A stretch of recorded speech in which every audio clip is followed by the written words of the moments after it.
Ooh, welcome to what could potentially be 30 minutes of Elle Duncan and Gary Striewski flirting.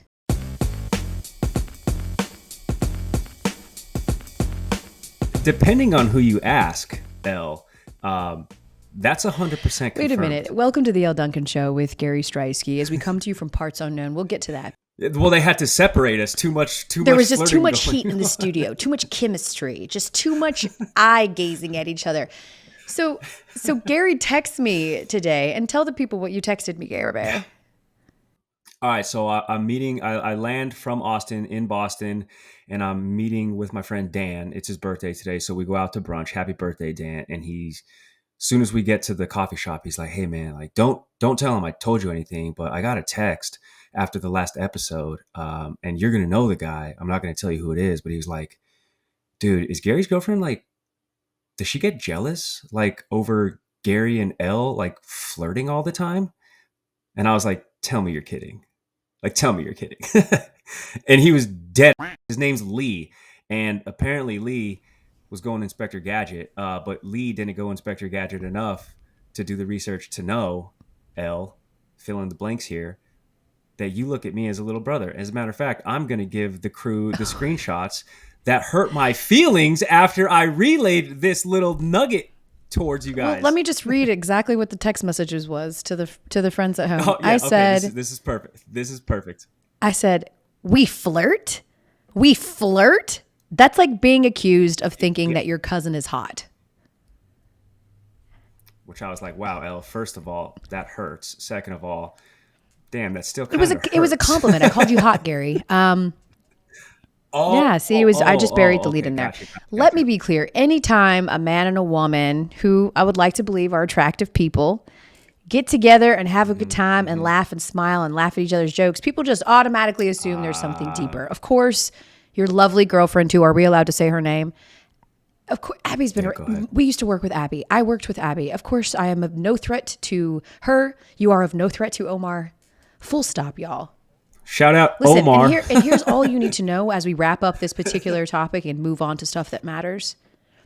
What a way to intro the show. If there was at any point, even just an inkling of an attraction to Gary Striewski, watching him out in the wild try and deliver game sealed that right up. Oh my gosh. Nope. Here we go. No thanks. Well dry. Love Gary. Very handsome. So not my type. But I root for him. Oh, okay. Somebody cut Elle's mic. Just keeps getting worse. But you know who does have game? This place. So for those of you that can't see. Where are you? This is like the nicest La Quinta it is. Inn It's I've a ever Hampton. seen. The Hampton in Ojai, California. I'm here for the ESPN Women's Summit. I do have a very nice room that has not one, but two fireplaces in it. And I don't know about you, Gare Bear, but like when I go to these kinds of things, I just cannot ever play it cool around people that have money or around like luxurious things. Like I just act like such a weirdo, and it makes me like largely uncomfortable. Like I'll be the person that will like lug my own bags half an acre down the property just because I feel bad asking a bellboy to do it. And so I'm like always really uneasy at very fancy places like this. Sure. So like hotels in Ojai, Chili's in upper middle class neighborhoods, things of that nature. So how much cash do you have on hand, since it sounds like it's an establishment where you are tossing tips and they better be 20s every time you step out the door? So here is where I have found myself in a very precarious situation because I landed here at midnight. Oh gosh. I've been going and going since. I have no cash. The good news is the young people all have Venmo. So like, you know, can I get your Venmo? Like that has been great. The older gentlemen that have helped me, of course, do not have a Venmo or Cash App. And I feel really bad, but I also wonder, is it my fault for not having the cash, or is it their fault for not evolving with the times? If you're a tip-based industry and you know people, especially post-COVID, don't carry cash anymore, is the onus and responsibility on you to provide numerous outlets for a tip? Hmm. I'm loving how you're deflecting blame. So that's On the poor, wonderful. yeah, on the poor wait Loving staff, that. like the service staff. It's your fault. I'm absolutely loving how you're deflecting blame, because how long has the women's ESPNW conference been on the schedule that you are the host of Yeah. and for this It beautiful week? How long? a Oh, long time, but I had a yeah. Halloween party on Saturday, and the idea that I'm just here and Tell have me more. clothes is a win. It was a great party. You of course you couldn't make it because you were at F1 hanging out with Tiesto. We are getting to that story, by the way. What a story time! Close personal Cannot friend. wait. Close personal Gary's friend. pointing to a hat. I'm so I embarrassed. can't wait to get into that story. But you couldn't come, and so one of our producers was able to come, Sarah. And listen, like, I logged on today, and all I'm going to say is she said it was the greatest party of a generation. I mean, she didn't really say that, but she kind of intimated at that, and it was fantastic. The theme was icons, lots of musical stars. We had Whitney Houston, we had Madonna, we had Prince, like we had all the Aaliyah, like Left Eye was there. But let me just tell you this. This was the most mature grown up that I have ever been at a party. Because yes, while I was handing out Jell-O shots to 40-year-olds, I didn't consume that many. And in fact, I had my full faculties so much at the end of that party, which by the way was big. There was a lot of people there. I had my faculties so under control that Gary, by the time everybody left, I still cleaned, which took a while. I still took a shower, washed my face, got some things packed. Whoa. All of this happened post-party, and I had a great time anyway. And it finally hit me at 40. You can enjoy yourself and still be like, somewhat together and with it. Blackout doesn't always mean the most fun. And so I was able to, the next morning, go about my business. Everybody kind of left by like 12:30 or 1. I say all this to say, for you young people out there that think your life is over, once you get older and get married and settle down and have kids. No, it's not. You just learn to party better, more efficiently. You know how to do that. Have a great time. Start that shit at 8. Everybody's out by 12:30. It was perfect. So let me tell you that at 9:15, the party starts at 8, and it was an indoor-outdoor party. It started out in a tent in the backyard. It was going to find its way inside at about 11:30 because I want to be respectful to my neighbors, who, by the way, we went and reached out to all of our neighbors, told us what we were doing. 9:15, party really starting to get there. Everybody's showing up, having a great time. I flew in my DJ Tech. What up? Best DJ in the world. Yeah, flew the DJ in. He's great. He's starting to get going. All of a sudden, I see like lights and stuff. And I was like, what is happening? Oh, someone called 12? 9:15, the police are already at my house. There's 3 of them. And like, I got to be honest, I thought they were in costume. I was like, these are really authentic looking. Then I saw the police car. I was like, okay, that's real cops. But I got to tell you, West Hartford's finest, super freaking cool.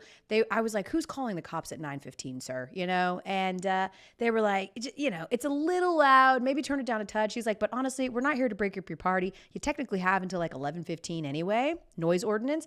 Do your thing. I was like, listen, dude, we're just trying to have a good time. None of us have our kids. We're trying to cut loose. He was like, I wish I could come to this party. They wanted to stay. All 3 cops wanted to stay at the party.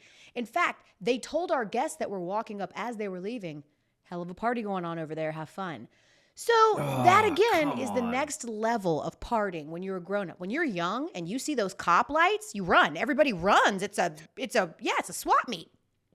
Here, I was like, I'm cool. One monkey don't stop, no show. Hater, although I am going to identify who of my neighbors is the biggest hater of all time. But it was great. Okay. So wait, did you find out who I think the I snitch know. was? After doing just some research in my head, I thought to myself, who's calling the cops at 9:15? And then I remembered someone with kids. If you've got little kids, you don't give a if it's 6:30, 7, you cuss 4th of July parties out. Like, you're angry at anything that might potentially disrupt your child's sleep. And the only people who are going to sleep before 9 o'clock to where you're like angry is people with little children. Yeah. So I think I've identified the neighbor, and I plan on egging his house. I'm just kidding. I didn't say that out loud. I plan on talking with him nicely before next year. Well, let me know, because I shop at Costco, so I have plenty of eggs to dispense. Hey, real quick, just to give the people a peek behind the curtain of an Elle Duncan and Omar party, give us some of the names that people would know.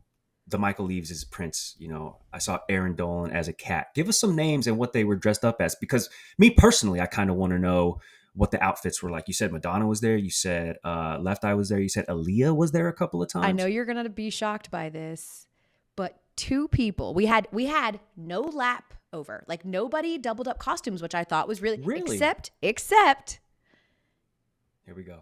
Two people showed up as the same thing. Now, if you're a couple and you're showing up with your significant other right now, who do you think you're showing up as? Well, Ken and Barbie is Travis Kelce, there we go. Taylor We had two Swift. people show up as Travis Kelce and Taylor Swift. And it was really interesting interpretations because one couple was an interracial couple. Travis Kelce was black and Taylor was a white woman. And the other couple, Travis Kelce, was Hispanic and the wife was white as well. So we had, the United Nations of Taylor Swift and Travis Kelce interpretations. And it was really great. And then, of course, because we can't escape it, then we saw yesterday dominated again by Taylor Swift talk as she showed up again to the Chiefs to watch her boyfriend, Travis Kelce. This thing has legs. This thing does not miss leg day. This thing has metal legs. We're going Grandma Boys reference. This thing is full-blown relationship. They were posting pictures. She kissing him on the cheek and saucing that up on the gram. Do you know how many levels of approval you have to get through to get that thing officially posted at a post party? Like, this is legit. The thing that threw me is, apart from even the game and like the shots of the suite, we'll get into the handshake. Bernie Kosar, Browns legend, was also posting pictures with Taylor Swift. Apparently they were at maybe like some pregame party or something before they headed over to Arrowhead. And what are the chances, Gary Striewski, that Taylor Swift had any idea who she was taking pictures with? Not a shot. One of her people kind of just slid in her ear. Hey, that's Bernie Kosar. Just play it cool. You even think that? I think someone was probably like, he seems just like he's probably important. Why else would he be at this party? Like, take a picture with him. Yeah, that's true. Like, whose dad is that? Is that? That's not Travis's dad. No. Whose dad is that? Does he own a team? What is he? Harrison Butker's dad? I don't know. For sure, that's where they went. I don't know. It was. I'm trying to think of the white guys on the Chiefs, and that's all I can think of. It's like when I used to work for the Hawks, and Dominique Wilkins would walk by, and you'd see these 50-year-old dudes pushing their 9-year-old into a picture with Dominique Wilkins, and just being like, shut the f up and take the damn picture. Like the kids looking up, like, who that is? And these kids are just like, what? And so then we get to the game, and dominating headlines, at least dominating my group texts, was the handshake between Brittany Mahomes and Taylor Swift. They had a couple of choreographed sort of celebration handshakes, if you will. There was lots of celebrating as the Chiefs rolled over the Chargers. And I'm just interested in what you thought about the sort of, hip check bounce. This indicates to me that this friendship is way deeper, and this relationship and this now clique of people is now way deeper than just Sunday nights, Monday nights in this 3-hour bubble of football. Because that was choreographed. That took practice. That took hanging out and being like, hey, we should have a handshake. Hey, you know what? You're right. Let's practice. You think that took practice? This has... I don't even mean it as a slight. Taylor Swift has to learn choreography for an entire concert. I'm not sure that doing exactly high five, low five, hip bounce check is something that you really have to practice. It feels like something maybe they worked on. Well, I'm not on the way in. I'm not saying Taylor necessarily then maybe had to spend time in the film room, but for Brittany to be on the same page that quickly, that took some outside of a camera lens hangouts to really nail down. Taylor Swift might buy property. I know she's a Rhode Island resident. She's about to buy property in the Kansas City metro area. Kansas City, it's beautiful. Listen, it's the Rhode Island of the Midwest, I hear. Hey, Rhode Island. You ever been to the Breakers? That place. Oh yeah, her house is nice. right there. Everyone just lays on the beach and stares up at her house the whole time. It's actually quite creepy. So let me tell you why I like it. Why I thought the handshake happened. And I know you're going to be shocked here as I say it was a stunt. I don't know that it was. I'm not saying. I'm saying I think it was intentional. And let me tell you why. I don't blame them at all. Because This whole entire time, all the internet's tried to do is pit those two against each other. Look how devastated Brittany Mahomes is that Taylor Swift has attention. Every screen grab of Brittany Mahomes just, I don't know, looking into like the ether is like, look how pissed she is. And so from the beginning, they tried to pit these two against each other, as people tend to do when it comes to women and claim that they're territorial. And I thought that this was sort of their way of being like, we are friends, shut that down. So for that reason, I'm with it. I think it was cute. I think that the whole thing is a little saccharine sweet for me. But again, like, you know, T Swift, she's wearing her like friendship bracelet with number 87 on it. It's all just adorable and saccharine sweet. I would not expect to see Rihanna doing a handshake celebration with someone, but her totally was with it, right on brand, fine with it. Not for nothing too, Elle. When she's in the building, Travis Kelce goes off. And I know a couple of weeks ago you were like, Travis Kelce, his performance might taper. No. When she is in the building, she's like every dude, every amateur hooper when the girl steps into the gym and all of a sudden you're Allen Iverson and you are the man. And he is that dude. We're actually going to cover that in Too Long Didn't Watch. But I do want to know one thing that I knew was coming, and we finally saw it rear its ugly head. And that ugly head I'm talking about that reared itself is Jackson Mahomes. So this whole I'm just saying, the truth is this has been a very avoidable thing for them. Yes. You know, on not a serious note, but Jackson Mahomes has been accused of, you know, sexual impropriety and sexual misconduct, and he has largely disappeared. You know, they tried to keep that tight. No more TikTok videos, none of that. That was a directive straight from Mr. Patrick Mahomes, for sure. Right? Like, dude, you can't, like, he already sort of had not a great image in the public view in terms of why he was there or what he was there for. And then, of course, it soured after that. And so he has really been non-existent, at least his presence lately has been. And then, of course, we do see him this weekend, Taylor Swift in the suite, just behind him in every shot, every adorable handshake and shot of the friendship bracelets, Taylor Swift, pro woman, all that. It's just Jackson Mahomes lurking in the background with all of that complicated mess. I have no idea if Taylor Swift has any idea of all the things that are going on or surrounding him or circling him. I imagine a good publicist told her that. But the Swifties were upset, and a lot of people were upset. And I kept thinking, Gary, at some point this was ultimately going to come to a head, that in the same way that the guy she was dating before Travis Kelce, some of the things that he used to say came back and resurfaced and became a thing, and if you were to believe tabloids, caused a rift between them. This was always going to be a thing eventually that she would have to tackle or that she would have to deal with, the association of the Mahomes and the Jackson part of that.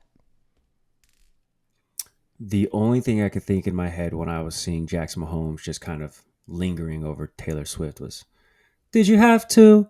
Did you have to let him linger? Did you have to? I mean, he was just... Yeah, he was just Can I just say, fodder. Thank God you went Cranberries and not another cringy Swift song. Like, listening to these announcers try to weave in Swift puns has been horrible. So thank you for that Cranberries reference, sir. Well, here's the thing, Elle. Even if I wanted to try, I couldn't. I know nothing but the mainstream in the Taylor Swift. And my lyric retention on that kind of stuff, non-existent. So you ain't getting none of that from me. That's what you're saying. Yeah, so I got you. Yeah, I know that one. I know that one. I know like 5. And I realize that in the time, someone will say something when I'm like on SportsCenter. I'll be like, this would be a perfect time for a Taylor Swift pun. But then I only know like 5 songs. So I'm like, oof. And then we're talking, and then it's the Brock Purdy paradigm again. It's like, come on, we've done this. We've went down this road. Well, I'm going to trot out one more for you guys in this week's Too Long Didn't Watch. Run the music. The Eagles stifle the best offense in beating the Dolphins, who again just cannot get that signature win over a top team. They're so back and forth, contender, pretender, they're great, they're okay. Miami's like a light switch. The Dolphins, flipper? Cardinals kicker Matt Prater was fuming after his holder didn't hold laces out on a field goal attempt. Like super mad. That holder better pray to God Matt has forgiveness in his heart. Seahawks won 20-10. Travis Kelce, when Tay is in the building, is so much better. So now defenses are contending with the Chiefs' offense and a pop star ringer. What a swift kick to the nuts. The Bears won their second game of the season thanks to Tyson Bagent, undrafted rookie quarterback out of D2 Shepherd University, 6'3", 215 pounds, birthday June 8th, 2000. I know you're wondering who the hell that is, so that info, I'm sure, is helpful because I had to Google it too. Detroit gets beat by 32 points to the Ravens, and they only put up a paltry 6 points. So I guess Detroit did play with the heart of a lion who had just fallen off of a cliff trying to save his cub from an evil uncle that wanted to dethrone him. The G-Men beat the Commanders 14-7, but Eric Gray muffed his third punt of the season. So all-pro punt returner Gunnar Ojai is signing with the Giants. It's just great to see good things happen to my fellow Polish brothers, like Gunnar. You know who is not a hit, at least right now in DC? Jonathan Allen, because you just mentioned that the G-Men beat the Commanders. Yeah. And I do wonder sometimes, like, these teams who are just sort of mired in mediocrity, like not really good or really bad, right? Like you get a lot of attention if you're really bad. Broncos, Bears. You get a lot of attention if you're really good. If you're like the Commanders, like just one of those teams that like never really does anything but doesn't do anything too bad, right? They never really have a top 10 pick, but they never have, you know, a bottom pick either because they're never all that good. And finally, after I think what the Giants have lost like 5 of their last 6, like finally, someone just said enough. I'm done. Enough of this. They haven't had a winning season since 2016, and Jonathan Allen of the Commanders decided today is the day I'm gonna lose my. I'm tired of this bullshit. It's been 7 fucking years of the same shit. Tired of this shit.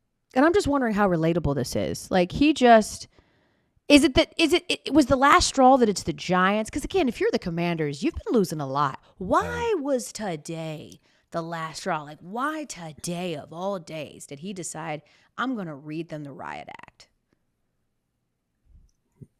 Caught him. Right place, right time. This sort of is in line with, as I make a mention to my friend Dan again, and this is not intentional, but I liken it to his theory, which is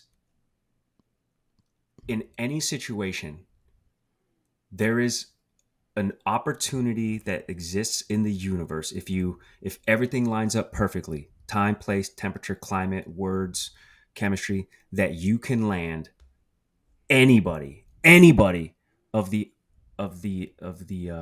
opposite sex, if that's what you're into, that you are attracted to at a moment in time in the universe. Like everything has to line up perfectly.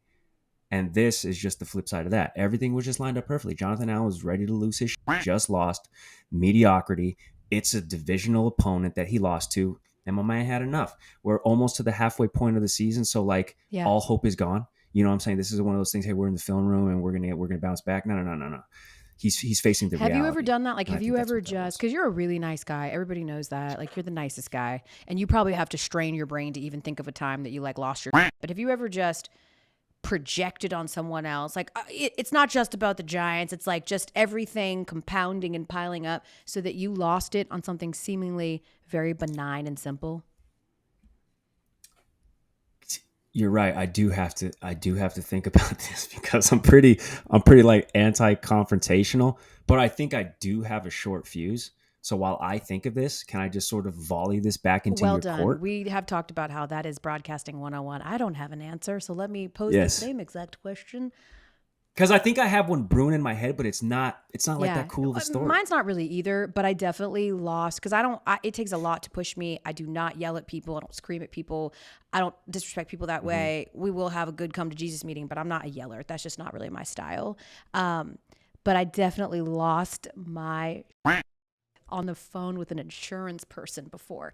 And it was so bad. It was just, again, I was projecting. There was a lot going on in my life. And this lady didn't have any idea what was coming for her when she told me something could not happen that I wanted to happen. And oh man, it was so bad that even though these are just like national call centers, I efforted for at least like 2 days to try to track down this person. I mean, I'm like calling the hotline like, who was working 2 days ago at 3:36 p.m. Eastern time and potentially took a call just because I felt that bad about sort of exploding on her. But I... Oh, you were going to apologize. 100%. Yeah. You know, listen, if you're going to do this, you're going to confront people. Like, I imagine if we don't have one already, Jonathan Allen is going to have some sort of like, mea culpa. I'm sorry. I didn't mean to. He's going to backtrack a little bit. I'm just frustrated. I care. You know, one of those situations. But I'm definitely a very non-confrontational person, and I will lose sleep at night if I think even a stranger is mad at me. Like, if I think someone I don't even know, if I cut someone in line accidentally or whatever, I will mill and sit on it forever, and it will eat at my brain. All because you couldn't get a copay covered, huh? Damn, that's crazy. It's $15, Elle. And that's why I know you don't carry cash. I was like, I paid this. Why would you take me to collections for $12? I mean, I was just, it was just, like, I know I move a lot, but damn, give me some time. Okay, Elle, I have a story. Okay, let's do our story time. We're on our way out of the podcast and from Ojai, California, and Gary's living room. He is wearing his Tiesto hat. He was in Formula One. We told you that last week on the show. He went down to Austin. By the way, totally curbed all of my opportunity to come and have a drink or dinner with me. I texted him multiple times. He ignored the shit out of me and curved me. That's totally fine. You did have work to do. So what happens? Because you're too busy hanging out with Tiesto. So walk me through.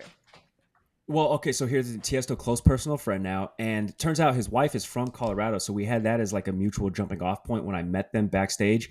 Big Broncos fan, and I'm like, oh, you're here on a Sunday, huh? Because the Broncos aren't worth watching. He loved it. They were laughing. So it was me, Tiesto's wife, sister-in-law, and father-in-law all back in the trailer before he took the stage at 4:30 at Circuit of the Americas to put a bow on this F1 weekend in Austin. And he was playing on behalf of ESPN. So, of course, the fantastic people in ESPN marketing asked me to introduce him. Like, hey, what's up? I'm Gary Striewski, Sports Center. Thanks for being out here. Hey, this next guest, blah, blah. It's my honor. It's my privilege. And, of course, everybody's familiar with Tiesto's music. He is quite literally been voted many times the greatest DJ of all time. His nickname, and this is important, his nickname is the Godfather of EDM. The Godfather of EDM. So I'm hanging out in his trailer backstage, and we are just hitting it off to the point he's like, let's do shots. This is 30 minutes. And as you know, Elle, I get the Asian flush. One drink and I'm toast. Gary can't drink, but you guys. These he Europeans, can't drink, guys. He can't drink. But what I'm going to say, no to Tiesto pouring me shots in 1942. And let me tell you, he's got a heavy hand. He pours a heavy pour. Elle, we went through, and I've never bought it, but he bought, it's a big bottle of 1942, and it was just the five of us. And he was pouring doubles. And we took the first shot, and it was great. So smooth. I never had 1942. It was delicious. Would recommend. And he was like, cool. You ready for another one? And I was like, what am I going to say? No to Tiesto? Tiesto's trying to get banged up, in the trailer. So I said, okay, yeah, sure. Let's do another one. But don't be surprised if I get up there and I say, hey, Tiesto's making me take shots here in the back. We're having a great time. And he's like, oh, no, it'll be great. Pours us another one. Thick pours. 2 shots, but really, as an accumulation, probably like 4 actual shots. So it's my time to get out there. 15,000 people are in this amphitheater. And that's not an exaggeration. You can take a look on my Instagram. And they see me coming out with these hats. They know they're about to get freebies. They start going crazy. So I have the mic and I'm drunk off power, but I'm also just actually drunk. And I'm like, Austin, I can't hear you, doing the hype up thing. And they start going crazy. And I'm like, Tiesto had one request. The Godfather of EDM had one request. We're in Austin. Put those horns up. They go crazy. Boom. I'm like, this man needs no introduction. He's the greatest DJ of all time.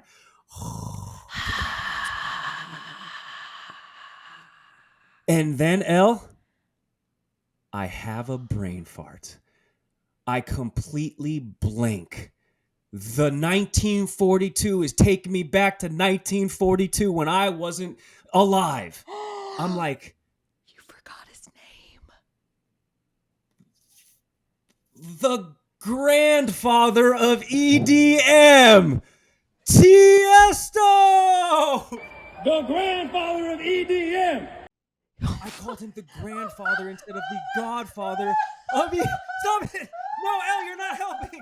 Elle, no, you're not helping.